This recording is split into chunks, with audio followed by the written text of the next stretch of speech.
Three young girls left home for some late Christmas shopping, but never returned to their families. Their disappearance on the 24th of December, 1974, became one of the most haunting mysteries in Fort Worth's history, baffling investigators and captivating mystery enthusiasts for nearly 5 decades. Today, we will dive deep into the details of this perplexing case, searching for answers to a question that has remained unsolved for almost 50 years.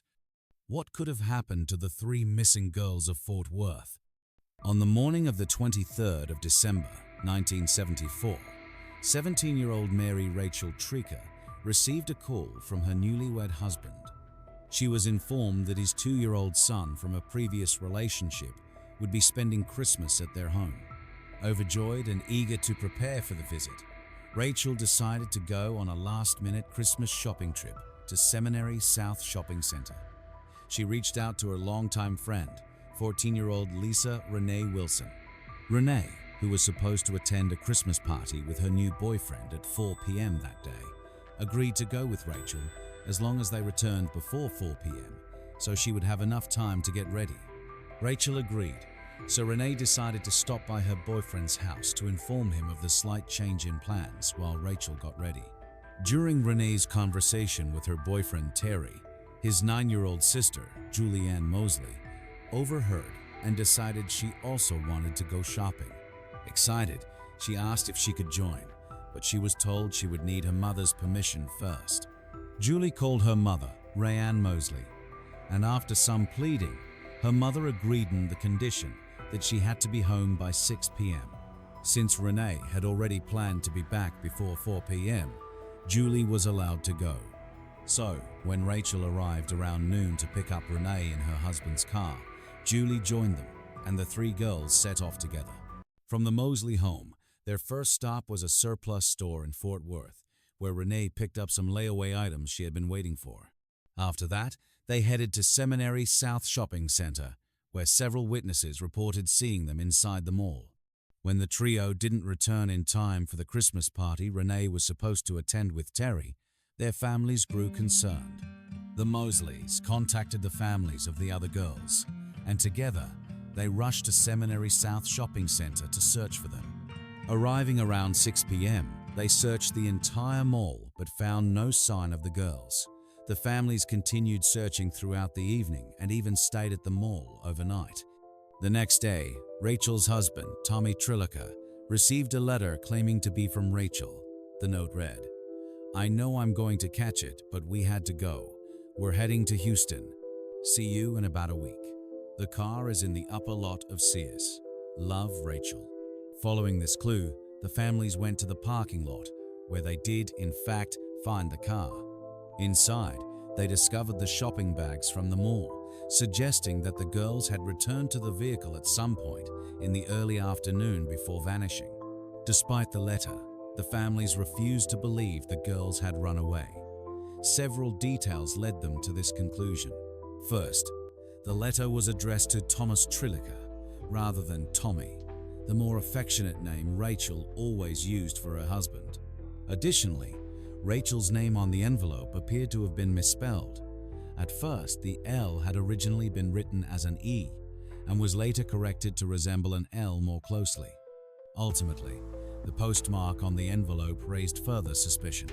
It did not include a city name and only had a faint postal code that appeared to read 76,083. It was speculated that the code might have actually been 76,038, originating from Eliasville, Texas, or 76,088 from Weatherford, Texas.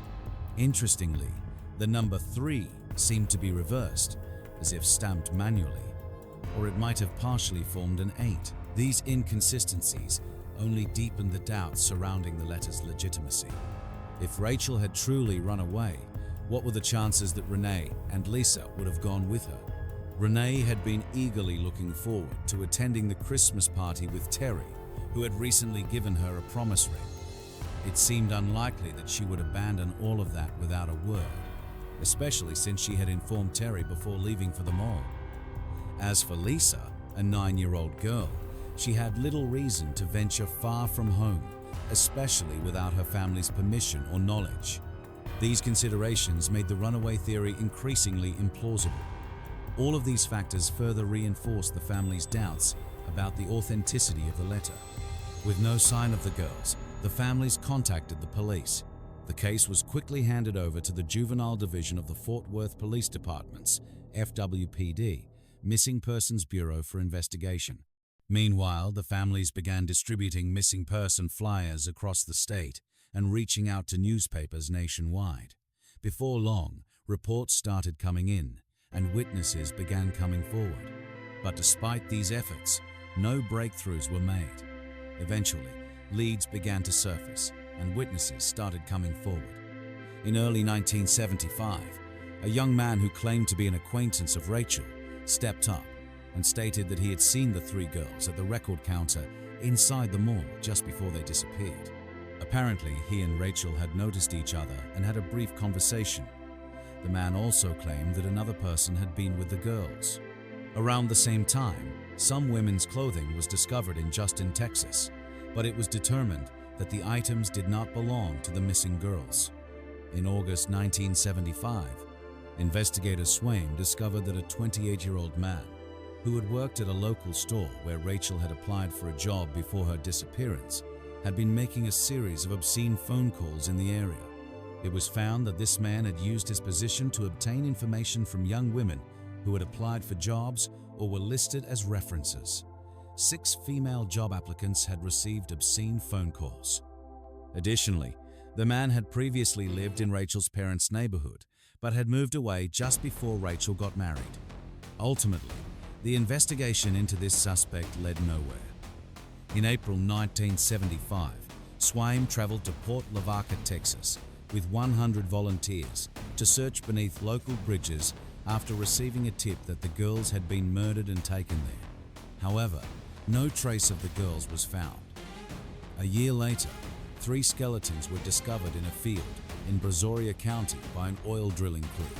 Swaim compared the bones to the x-rays and dental records of the missing girls, but it was determined that the remains belonged to a teenage boy, approximately 15 to 17 years old, and 2 unidentified girls who were not linked to the case.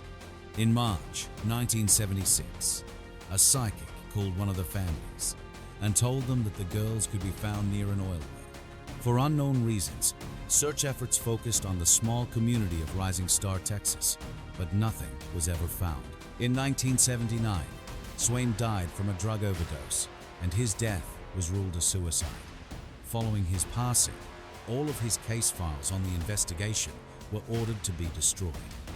After Swaim's death, the police investigation continued, leading detectives and the victims' families down numerous paths, many of which ended in dead ends.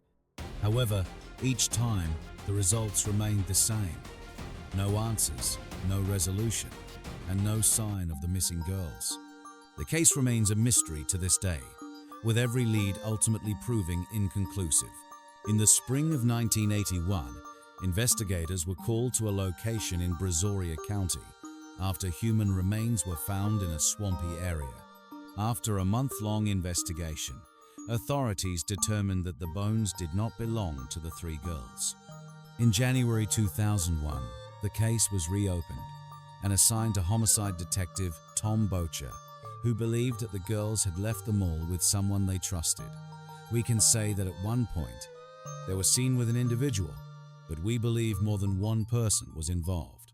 In 2018, 2 vehicles were retrieved from Benbrook Lake because they were believed to be connected to the case. However, these efforts yielded no results. Over the years, investigators continued searching across Texas and explored hundreds of different leads. Families walked along creek beds and rural roads, but nothing was ever found. Decades after the disappearance, no new developments have been reported.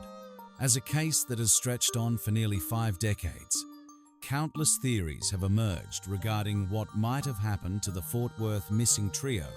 Let's delve into some of the most prominent and widely debated possibilities. Theory 1.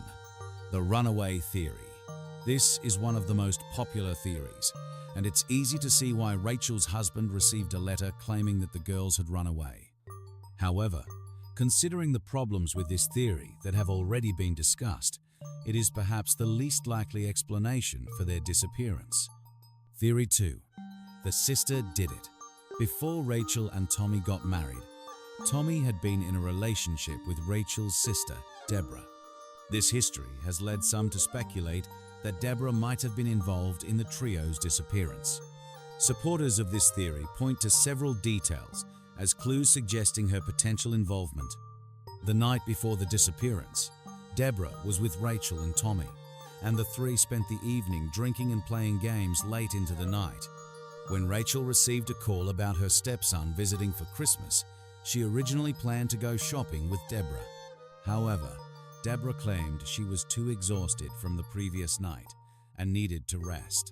This decision not only led Rachel to go shopping with Renee and Julie instead, but it also meant that Deborah knew Rachel's plans and had enough time to orchestrate an ambush if she wanted to. These circumstances have fueled ongoing speculation about Deborah's possible involvement. However, just like the runaway theory, this one also has notable flaws. First, witnesses reported seeing the Fort Worth trio at the mall on the day they vanished, but no one claimed to have seen Deborah at the scene before the families arrived. The lack of eyewitness testimony linking Deborah to the location weakens the case against her. Additionally, there's the issue of the letter. If Deborah were capable of orchestrating such a complex plan to make her sister and two other girls disappear while covering her tracks, it seems unlikely that she would make such a glaring mistake with the letter, such as using Tommy's legal name instead of a more informal alternative and misspelling Rachel's name. Theory 3. A random abduction.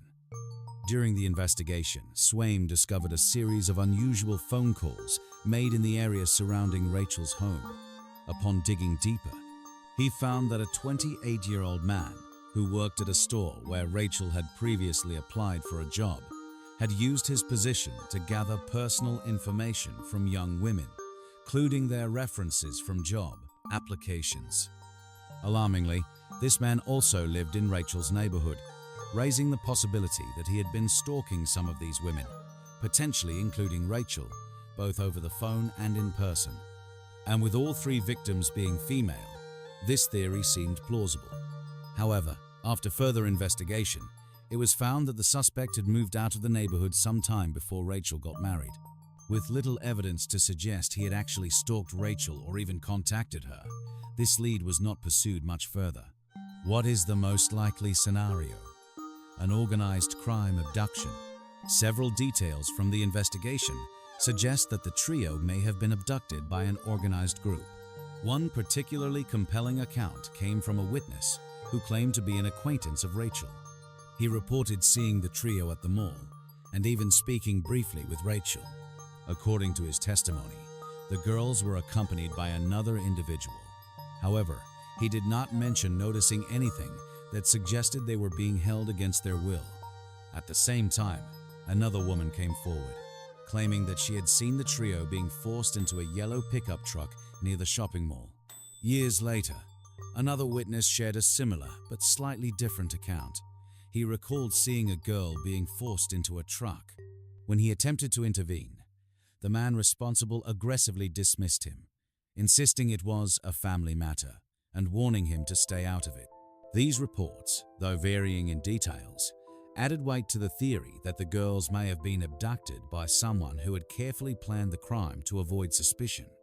Ultimately, the mysterious letter sent to Tommy Triker raises questions about the motive and method behind the crime. While its authenticity remains debated, if it was connected to the abduction, the letter could have been an attempt to mislead investigators or buy time for the group to distance themselves from the crime. These factors combined suggest that the disappearance was more likely the work of an organized, methodical group rather than the impulsive act of an individual. The mystery of the Fort Worth missing trio remains unsolved despite nearly 50 years of investigation. The victims' families continue their search, though many now seek closure rather than holding out hope for a resolution.